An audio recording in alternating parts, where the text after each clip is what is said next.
Hello, welcome to another video, and today we're looking at the forward ball roll, one of our very simple exercises and a very popular one for most people in terms of core stability and core control, abdominal training. But I really don't think of this as a abdominal exercise because there's so much more than that. Very misunderstood exercise. So anyway, here's Dylan demonstrating some good form with the forward ball roll, and he's sort of not overdoing it, just taking it to its to a good control. He's not trying to overexert himself and extend excessively, which is what we might see people really trying to abuse the exercise. And this is where it leads to me saying this is not just an abdominal exercise, it's much more than that. It's really about the timing and sequence of the movement, and you'll see what I mean here. So when he moves forward, what we're looking for him to do is to extend through his hips and through his thoracic region to get his arms to extend at the same time.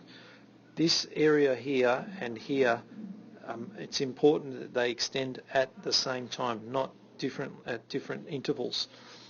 So his hip needs good mobility at that end range. So you can see here he could probably get a little bit more if he wanted to, and he also needs to get a little bit more thoracic mobility.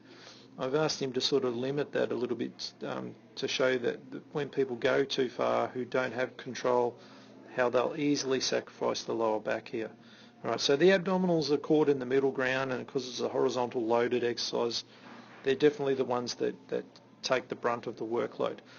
Now, what we often see though is compensation when people don't have good control, that the timing is lost. And you see here where people not moving their hips, they're so locked through their hips they have no control, they just move their arms. And the other thing that we might see is the opposite to that is where they don't have thoracic mobility to be able to extend their arms correctly, and they do it all through their hips. So there's no, you see the loss of the timing through the legs and the arms is so off, whole exercise goes wrong. It's not about the abs, it's about the timing of those joints being the hips and thoracic.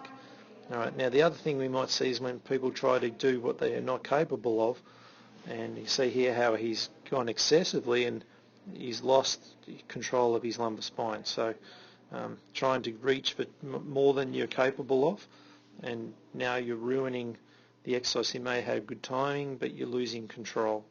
All right, so I'll show you one more.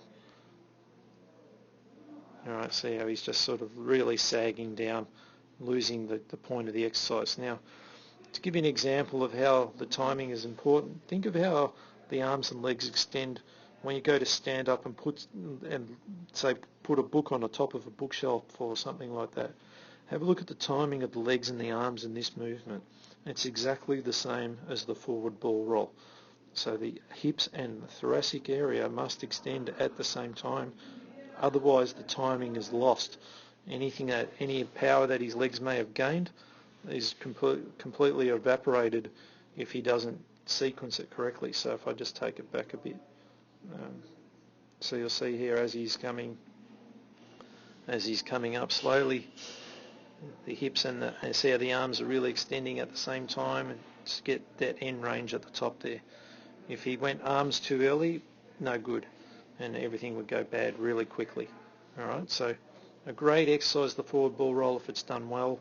Again, it's much more than just an ab exercise, it's more about sequencing and timing, and that's everything to you in terms of efficient movement.